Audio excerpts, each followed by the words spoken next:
Hello ನನ್ನ ಪ್ರೀತಿಯ ಕನ್ನಡಿಗರೇ, ಎಲ್ಲರಿಗೂ ಪ್ರತೇಶ್ ಕನ್ನಡ ವಾಹಿನಿಗೆ ಸುಸ್ವಾಗತ. ಈ ದಿನ ನಾನು ನಿಮ್ಮ ಮುಂದೆ ತಂದಿರತಕ್ಕಂಥ ರೆಸಿಪಿ ಚಿಕನ್ ಗ್ರೇವಿನ ಯಾವ ರೀತಿ ಮಾಡೋದು ಅಂತ ಈ ವಿಡಿಯೋದಲ್ಲಿ ನಾನು ನಿಮಗೆ ಹೇಳ್ತಾ ಇದ್ದೀನಿ. ಫಸ್ಟ್ ಚಿಕನ್ ಗ್ರೇವಿ ಮಾಡೋದಕ್ಕೆ ಮಸಾಲೆ ರೆಡಿ ಮಾಡ್ಕೋಬೇಕಾಗುತ್ತೆ. ಅದನ್ನು ಯಾವ ರೀತಿ ಮಾಡೋದು ಅಂದರೆ, ಒಂದು ಜಾರ್ ತೊಗೊಂಡು ಅದಕ್ಕೆ ಚಕ್ಕೆ, ಲವಂಗ, ಗಸಗಸೆ, ಮೆಣಸು ಮತ್ತು ಯಾಲಕ್ಕಿ ಇವೆಲ್ಲ ಹಾಕ್ಕೊಳ್ತಾ ಇದ್ದೀನಿ. ಚಕ್ಕೆ ಬಂದ್ಬಿಟ್ಟು ಗಟ್ಟಿಯಾಗಿರೋದ್ರಿಂದ ಅದನ್ನು ಸ್ವಲ್ಪ ಕುಟ್ಟಿ ಹಾಕೋಬೇಕಾಗುತ್ತೆ, ಹಾಗಾಗಿ ಇದನ್ನು ನಾನು ಕುಟ್ತಾ ಇದ್ದೀನಿ.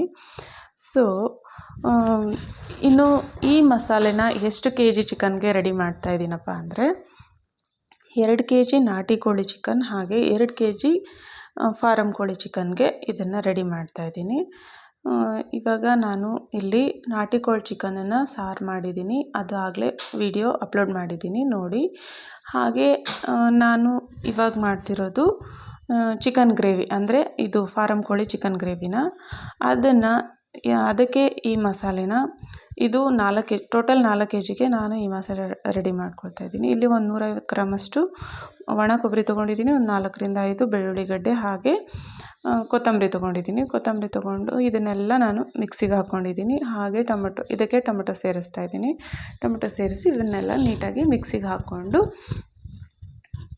ಇದನ್ನು ಇಷ್ಟು ರೆಡಿ ಆಗಿದೆ. ಇದರಲ್ಲಿ ಜಾಸ್ತಿ ನಾನು ಹಾಕ್ತಾ ಇರೋದು ಫಾರಮ್ ಕೋಳಿ ಗ್ರೇವಿಗೆ ಇದರಲ್ಲಿ ಒಂದು 2 ಚೌಟಷ್ಟು ಅಷ್ಟೇ ತೊಗೋತಿದ್ದೀನಿ. ಇನ್ನು ಉಳಿದಿದ್ದ ಮಸಾಲೆ ಎಲ್ಲ ನಾನು ನಾಟಿ ಕೋಳಿ ಸಾರಿಗೆ ಯೂಸ್ ಮಾಡಿದ್ದೀನಿ. ಸೊ ಹಾಗಾಗಿ ಇವಾಗ ಮಾಡೋದು ಹೇಗಪ್ಪ ಅಂದರೆ, ಒಂದು ಪ್ಯಾನ್ ಇಟ್ಬಿಟ್ಟು ಅದಕ್ಕೆ ಒಂದು 4ರಿಂದ 5 ಸ್ಪೂನಷ್ಟು ಆಯಿಲ್ ಹಾಕ್ಬಿಟ್ಟು ಅದಕ್ಕೆ ನಾನು ಕರಿಬೇವು ಹಾಕ್ಕೊಂಡಿದ್ದೀನಿ. ಹಾಗೆ ಅದಕ್ಕೆ ಒಂದು ದೊಡ್ಡ ಗಾತ್ರದ ಈರುಳ್ಳಿನ ಉದ್ದುದಾಗಿ ಹೆಚ್ಕೊಂಡು ಹಾಕ್ತಾಯಿದ್ದೀನಿ. ಈ ಈರುಳ್ಳಿ ಸ್ವಲ್ಪ ಬೆಂದಾದಮೇಲೆ ಇದಕ್ಕೆ ನಾನು ಸ್ವಲ್ಪ ಹಸಿಮೆಣ್ಸಿನ್ಕಾಯಿ ಹಾಕ್ಕೊಳ್ತೀನಿ. ಹಸಿಮೆಣ್ಸಿನ್ಕಾಯಿ, ಈರುಳ್ಳಿ, ಕರಿಬೇವು ಹಾಕ್ಕೊಂಡ್ರೆ ಇದು ಚಿಕನ್ನು ಸ್ಮೆಲ್, ಅಂದರೆ ನೀಚ್ ಸ್ಮೆಲ್ ಬರಲ್ಲ ಅಂತ ಹೇಳಿಬಿಟ್ಟು ಅಷ್ಟೇ. ಫಸ್ಟಿಗೆ ಹಾಕ್ಕೊಂಡ್ಬಿಟ್ಟು ಮತ್ತೆ ಇವಾಗ ಹಸಿಮೆಣ್ಸಿನ್ಕಾಯಿ ಹಾಕ್ಕೊಂಡು ಇದನ್ನು ಸ್ವಲ್ಪ ಫ್ರೈ ಮಾಡ್ಕೋಬೇಕಾಗುತ್ತೆ. ಆಮೇಲೆ ಇದಕ್ಕೆ ಚಿಕನ್ ಹಾಕಬೇಕಾಗುತ್ತೆ. ಚಿಕನ್ ಹಾಕಿಬಿಟ್ಟು ನೋಡಿ ಯಾವ ಥರ ಆಗಿದೆ ಅಂತ. ಇನ್ನು ಈ ಚಿಕನ್ನ ನಾನು 4ರಿಂದ 5 ಸಾರಿ ತೊಳೆದಿಟ್ಕೊಂಡಿದ್ದೀನಿ. ಎಷ್ಟು ಕ್ಲೀನಾಗಿ ಆಗಿದೆ ನೋಡಿ.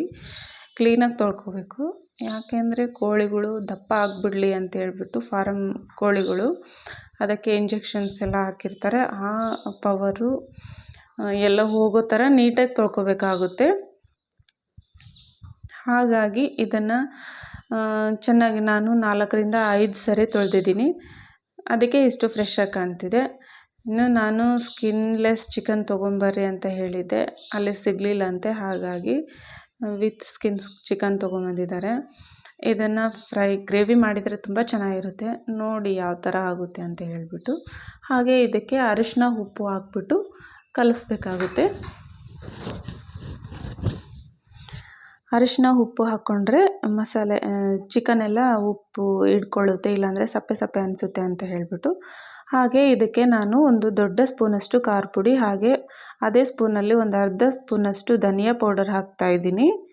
ಇಷ್ಟು ಹಾಕ್ಕೊಂಬಿಟ್ಟು ಇದನ್ನು ಚೆನ್ನಾಗಿ ಕಲಿಸ್ಬೇಕಾಗುತ್ತೆ. ನೋಡಿ ಯಾವ ಥರ ಕಲಿಸ್ಕೊತಿದ್ದೀನಿ ಅಂತ ಹೇಳ್ಬಿಟ್ಟು.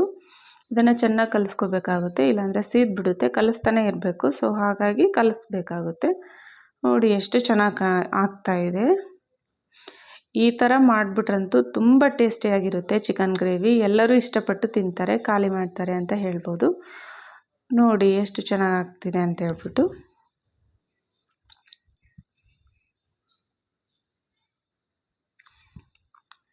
ಇನ್ನು ಇದನ್ನು ಸ್ವಲ್ಪ 1-2 ನಿಮಿಷ ಮುಚ್ಚಿಟ್ಟು ತೆಗೆದ್ಬಿಟ್ಟು ಆಮೇಲೆ ನಾವು ಮಸಾಲೆನ ಹಾಕ್ಕೋಬೇಕಾಗುತ್ತೆ. ರುಬ್ಬಿಟ್ಕೊಂಡಿರ್ತಕ್ಕಂಥ ಮಸಾಲೆನ ಚಿಕನ್ಗೆ ಎಷ್ಟು ಬೇಕೋ ಅಷ್ಟೇ ಹಾಕಬೇಕು. ಸಾರಾದರೆ ಸ್ವಲ್ಪ ಜಾಸ್ತಿ ಹಾಕ್ಬಿಟ್ಟು ನೀರು ಹಾಕ್ಕೊಂಡು ಎಲ್ಲ ಮಾಡ್ಬೋದು. ಗ್ರೇವಿ ಅಲ್ವಾ, ಅದಕ್ಕೆ ಸ್ವಲ್ಪ ಹಾಕಬೇಕಾಗುತ್ತೆ. ನೋಡಿ ನಾನಿಲ್ಲಿ ಎಷ್ಟು ಹಾಕ್ತಾಯಿದ್ದೀನಿ ಅಂತ ಹೇಳ್ಬಿಟ್ಟು.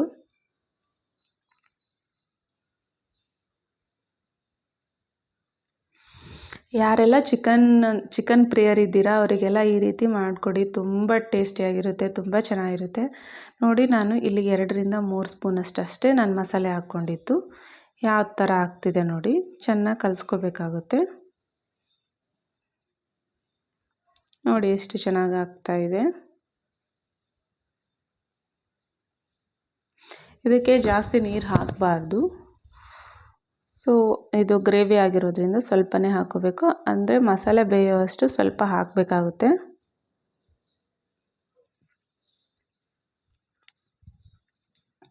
ನೋಡಿ ಸ್ವಲ್ಪ ಹಾಕಿದ್ದೀನಿ. ಎಷ್ಟು ಚೆನ್ನಾಗಿ ಆಗ್ತಿದೆ ನೋಡಿ, ಗ್ರೇವಿ ಎಷ್ಟು ಚೆನ್ನಾಗಿ ಬಂದಿದೆ. ನೋಡಿದ್ರೇ ಬಾಯಲ್ಲಿ ನೀರು ಬರುತ್ತೆ, ಅಷ್ಟು ಚೆನ್ನಾಗಿ ಬಂದಿದೆ ನೋಡಿ. ನಿಮ್ಮ ಮನೇಲಿ ಎಲ್ಲರೂ ಇಷ್ಟಪಟ್ಟು ತಿಂತಾರೆ. ಈ ರೀತಿ ಒಮ್ಮೆ ಟ್ರೈ ಮಾಡಿ. ನೀವು ಟ್ರೈ ಮಾಡಿಬಿಟ್ಟು ನನ್ನ ಚಾನಲ್ ಯಾರೆಲ್ಲ ಸಬ್ಸ್ಕ್ರೈಬ್ ಆಗಿಲ್ಲ ದಯವಿಟ್ಟು ಸಬ್ಸ್ಕ್ರೈಬ್ ಆಗಿ. ಲಾಸ್ಟಲ್ಲಿ ನಾನು ಸ್ವಲ್ಪ ಹುಣಸೆ ಹಣ್ಣಿನ ನೀರು ಹಾಕ್ತೀನಿ. ನಾನು ಚಿಕನ್ ಸಾರಿಗಂತೂ ಕಂಪಲ್ಸರಿ ಹುಣಸೆ ಹಣ್ಣಿನ ನೀರು ಹಾಕ್ತೀನಿ. ಚಿಕನ್ ಗ್ರೇವಿಗಾಗಲಿ ಇಲ್ಲ ಸಾರಿಗಾಗಲಿ, ಒಟ್ಟು ಚಿಕನ್ ರೆಸಿಪಿ ಏನೇ ಇರಲಿ ಸ್ವಲ್ಪ ಹುಣಸೆ ಹಣ್ಣು ಹಾಕ್ತೀನಿ ನಾನು. ನೋಡಿ ಎಷ್ಟು ಚೆನ್ನಾಗಾಗಿದೆ ಅಂತ ಹೇಳಿಬಿಟ್ಟು. ಈ ಥರ ಮಾಡಿಬಿಟ್ರಂತೂ ನನ್ನ ಮಕ್ಕಳು ತುಂಬ ಇಷ್ಟಪಟ್ಟು ತಿಂತಾರೆ, ಒಂದಿಷ್ಟು ಬಿಡೋದಿಲ್ಲ, ಚೆನ್ನಾಗಿ ಖಾಲಿ ಮಾಡ್ತಾರೆ. ಹಾಗಾಗಿ ನನಗೆ ಅವ್ರಿಗೆ ಈ ಥರ ಮಾಡಿ ಹಾಕೋಕ್ಕೆ ತುಂಬ ಇಷ್ಟ. ನೋಡಿ ಎಷ್ಟು ಚೆನ್ನಾಗಿ ಬಂದಿದೆ ಅಂತ ಹೇಳಿಬಿಟ್ಟು.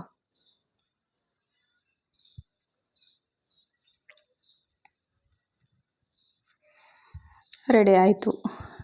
ನನ್ನ ವಿಡಿಯೋ ನೋಡಿರ್ತಕ್ಕಂಥ ಎಲ್ಲರಿಗೂ ತುಂಬ ಥ್ಯಾಂಕ್ ಯು ಸೋ ಮಚ್. ಅನ್ನದ ಜೊತೆ, ಮುದ್ದೆ ಜೊತೆ, ಚಪಾತಿ ಜೊತೆ, ರೊಟ್ಟಿ ಜೊತೆ ಎಲ್ಲದರ ಜೊತೆಯಲ್ಲೂ ತುಂಬ ಸೂಪರ್ ಕಾಂಬಿನೇಷನ್ ಅಂತ ಹೇಳ್ಬೋದು. ಎಲ್ಲದ್ರ ಜೊತೆನೂ ತಿನ್ಬೋದು ಇದನ್ನು. ಅದಕ್ಕೆ ನಾನು ಜಾಸ್ತಿ ಗಟ್ಟಿನೂ ಮಾಡಲ್ಲ, ಹಾಗೆ ಜಾಸ್ತಿ ತಿಳಿನೂ ಮಾಡಲ್ಲ. ಎಲ್ಲದಕ್ಕೂ ಇದು ಅಡ್ಜಸ್ಟ್ ಆಗಬೇಕು. ಸೊ ಹಾಗಾಗಿ ನೋಡಿ, ಇಷ್ಟು ಇಟ್ಟರು ಇಷ್ಟು ಖಾಲಿ ಮಾಡ್ತಾರೆ. ನೀವು